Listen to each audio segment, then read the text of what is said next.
മാവിൻ ചോട്ടിൽ പോയിട്ട് മാങ്ങാപ്പഴം തിരഞ്ഞുകൊണ്ടിരിക്കുകയാണേ അമ്മച്ചി.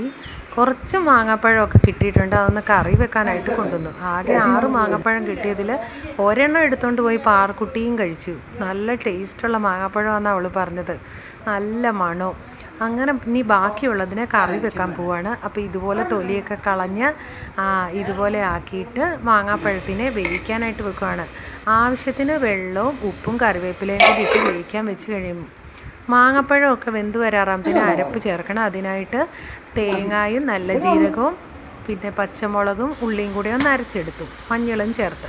പിന്നെ നമ്മുടെ മാങ്ങാപ്പഴം വെന്ത് വരുമ്പോൾ ഇതുപോലെ ഒന്ന് ഉടച്ചെടുക്കണം.